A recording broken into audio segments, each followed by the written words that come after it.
A Belle Époque foi um momento de grande otimismo, crenças nas novas tecnologias, como por exemplo o cinema, que tinha sempre algum músico animando. A gente fala no cinema mudo, mas na verdade nunca existiu esse cinema mudo. Sempre tinha uma música fazendo a trilha sonora nas noites para alegrar as pessoas da cidade. Nesse momento de grande otimismo, de grande crença no que era novo, no progresso, na tecnologia, nas novas tecnologias, a música desempenhou um papel muito grande.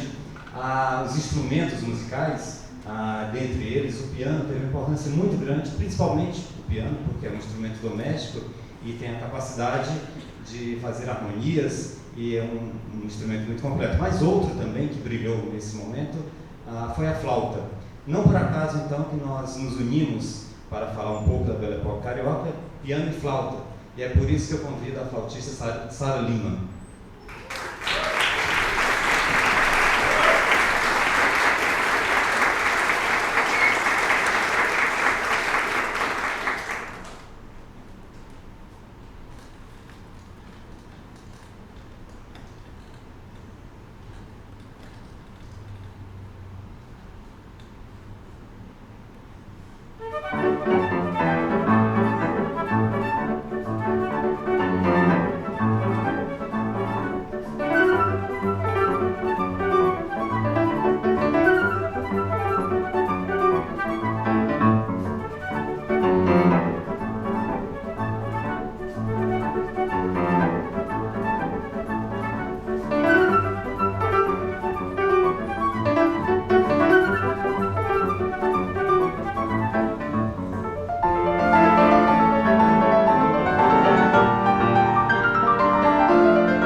século XIX foi animadíssimo pelos bailes domésticos. Então, as danças europeias que chegavam até aqui, como por exemplo a polca, que chegou em solo brasileiro em 1845, e tantas outras, como a mazurca, schottische, a valsa também, animavam então as festas no segundo reinado principalmente. É interessante que ao chegarem aqui essas danças, logo elas começaram a ter um certo sotaque nacional, uma certa forma de tocar que identificava muito com o Brasil, a começar pelo instrumental, flauta, cavaquinho e violão, que nós estamos então falando do terno famoso, terno do choro. Mas além desse instrumental havia um jeito de falar, algumas inflexões, alguma forma que revelava então as características nossas. Esse jeito de tocar com o sotaque dessas danças europeias é exatamente a gênese do choro. E é interessante que, a princípio, nos palácios elegantes, palacetes dos bairros nobres do Rio de Janeiro, capital do Império nesse momento, as danças com esse certo sotaque, elas eram muito desejadas, mas havia uma certa proibição com esses instrumentos populares. Tem uma sentença de um senhor no Império, e falando das características, o juiz está falando e detona com a pessoa, e no final ele fala: se tiveres dúvida, olha as unhas, os dedos dele e verás que toca violão. Então o violão, nesse momento, muito diferentemente do século XX, é um instrumento realmente ligado às pessoas mais simples, até mesmo pelo fato dele ser um instrumento móvel, ao contrário do piano, e portanto indesejado. Mas aquela sonoridade, aquela baixaria que o violão fazia era muito desejada, aquela percussão que o cavaquinho fazia, o choro da flauta. Então teve um senhor muito inteligente, que tem uma importância muito grande para a nossa música, chamado Antônio Calato, que ele teve a seguinte ideia: que tal juntar um instrumento que a elite gosta muito e aprova, ou seja, o piano. Todos os salões elegantes tinham piano, até mesmo, a Gilberta Freire fala isso, até mesmo se as pessoas não soubessem tocar, mas tinha que ter o piano para mostrar que tinha um status, tinha uma cultura, era elevado. E ele teve a ideia. Tinha uma moça muito jovem, nesse momento, que estava passando uma situação financeira muito difícil. Ela, com 15 anos, já se separou do marido, foi contra toda a sociedade naquele momento, muito para frente do tempo dela, chamada Francisca Gonzaga, carinhosamente de Chiquinha. E ele teve a ideia: então vou chamar Chiquinha, e ela entra com o piano. E assim o piano começou a ser tocado em outros espaços, a não ser aqueles, o choro em outros espaços, a não ser aqueles dos bairros, por exemplo, da Cidade Nova. Nós vamos tocar agora uma peça do Aurélio Cavalcanti, que foi um grande músico, tem mais de 300 obras editadas, tem uma importância muito grande. Os jornais dizem que ele era o músico mais disputado daquele momento. E observem que como o piano faz essa ambiência do violão, as baixarias, e a flauta solando maravilhosa.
A elite carioca, nesse momento, ela fazia questão de diferenciar bastante do resto da população, não tão diferente quanto hoje, né? Algumas coisas que eles faziam, por exemplo, até na língua, né? Então, no Rio de Janeiro ouvia-se português, ouvia-se iorubá, mas a elite fazia questão de falar um bom francês. Dentre essas diferenças que ela gostava de pontuar, marcar simbolicamente, uma delas era o gosto pelo exótico, pelo diferente. Dentro disso, o Oriente era uma coisa muito almejada pelos intelectuais, pela elite carioca nesse momento. Isso era tão forte dentro da cultura da elite que tudo que tivesse um sabor estrangeiro, europeu, francês, no caso esteticamente oriental, era muito bem-vindo.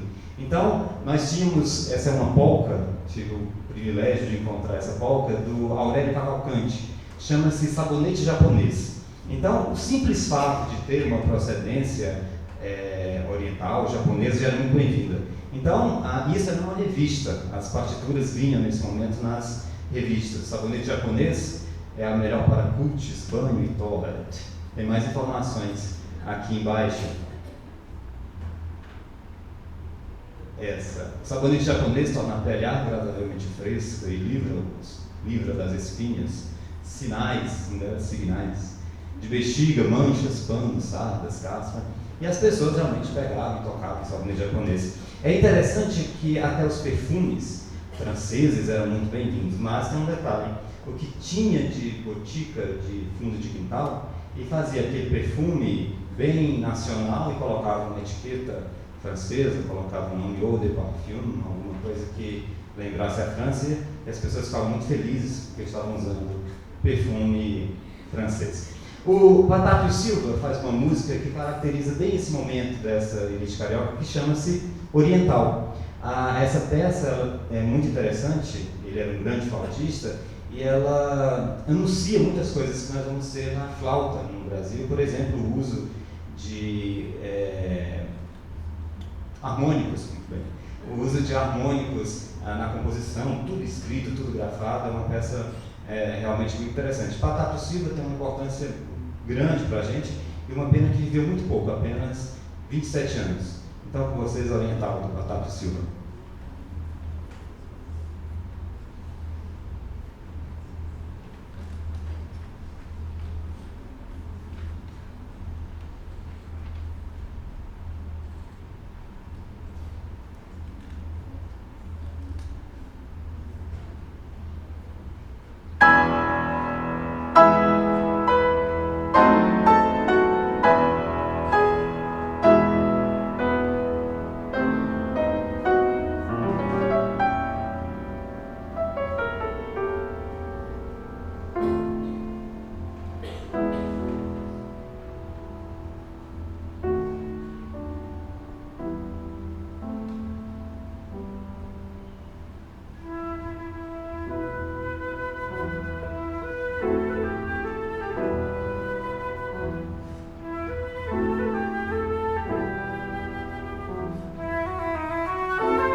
Quando nós vamos para outra temporalidade, como é o caso aqui, não é só a música que é diferente, é os hábitos, os modos de sentir, os modos de viver, moda, tudo.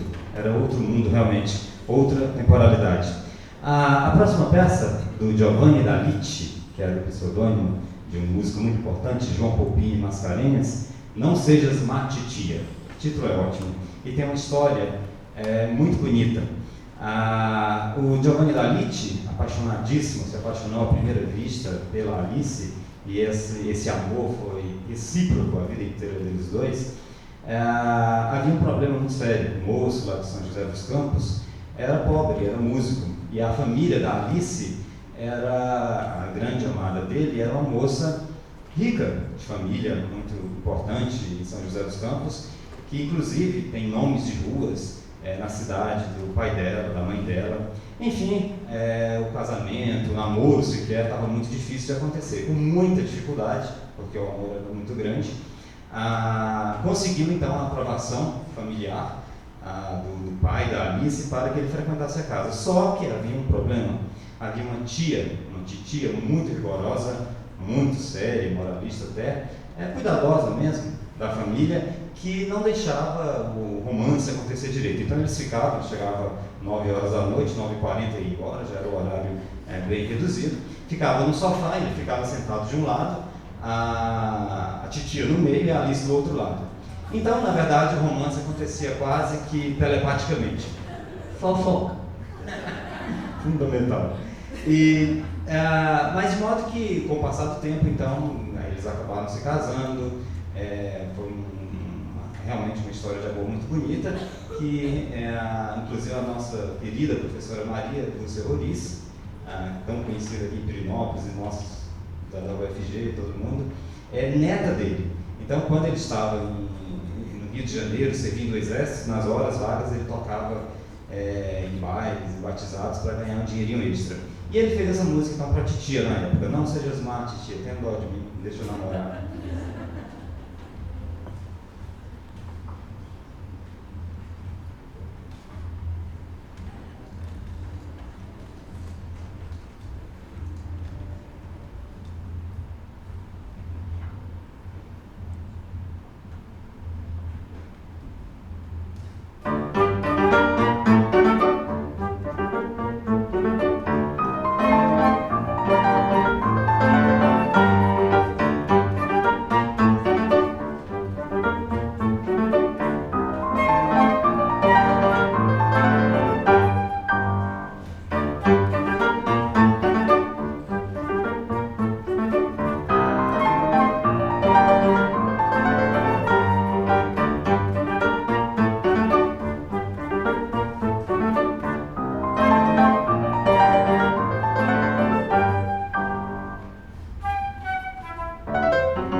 Tefé, a primeira-dama, na época do presidente Marechal Hermes, era uma mulher muito à frente do tempo dela, caricaturista, uma das primeiras mulheres a usar calça comprida no país. Realmente era uma mulher que estava muito à frente do tempo dela. Ela tinha aulas de violão com o Catulo da Paixão Cearense.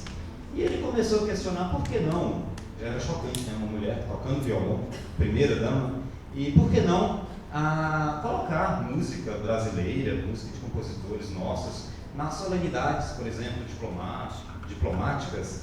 E a Anaís Tefé, então, teve a iniciativa de tocar ao violão o Corta-Jaca, da Chiquinha Gonzaga.